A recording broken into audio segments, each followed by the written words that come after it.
In this tutorial, I'm going to show you how the basics of creating a puff embroidery. We're going to start out with just this simple letter P. I'm going to do the inside of it in puff.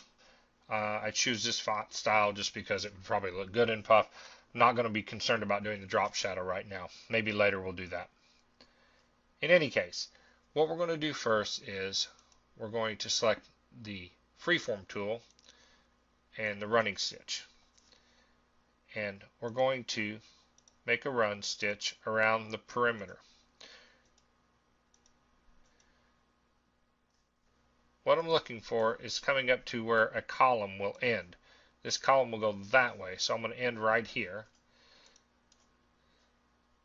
And we're going to switch to the column tool. Now, since this one is going to be rounded on the end, it's probably not mandatory that we do this. However, if it was squared off, you would absolutely have to block it off. You see, these stitches running this direction are going to cut the foam here. Now what we want to do is we need to use a very tight density. Use our Satin Stitch, and we're going to use a density of around 2 for this, so that the foam gets a nice clean cut. We're going to switch back to the running stitch tool, and we're going to go around the letter some more. What this does is this kind of gives a preliminary cut to the foam.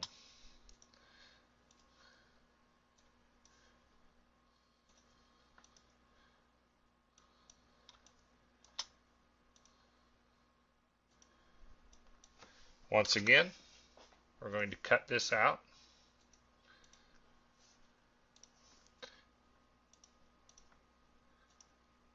With our capping block.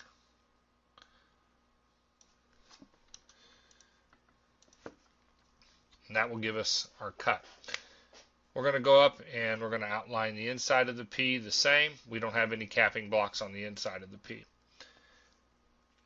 A trick that you can use, sometimes this particular line, especially on a straight block letter, this line that will cut will line up with the stitch angle.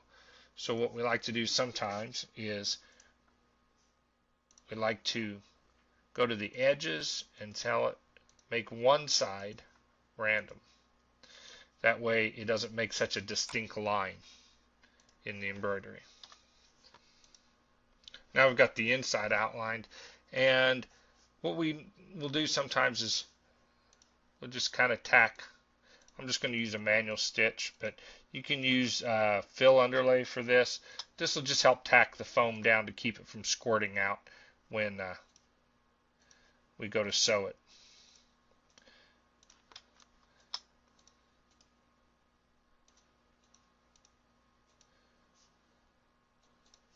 Now we're going to come up here, we're going to make it very low density because I'm going to tack back across this and I don't want it to be really thick.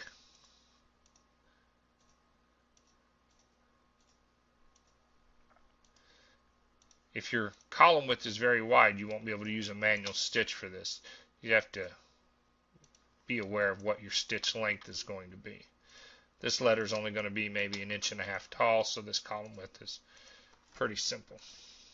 Okay, now the only thing left to do is use the column tool, and we're going to go back over the top, and you're going to digitize this just like you would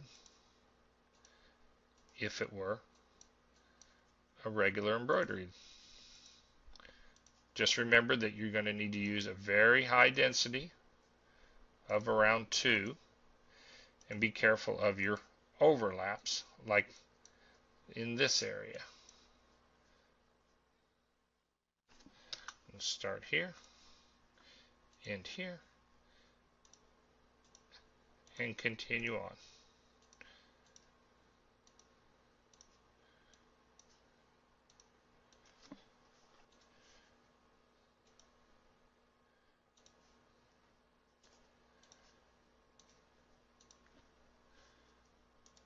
And that's pretty much how you do a puff embroidery. Remember, your stitch count is going to be really high on these, so charge accordingly.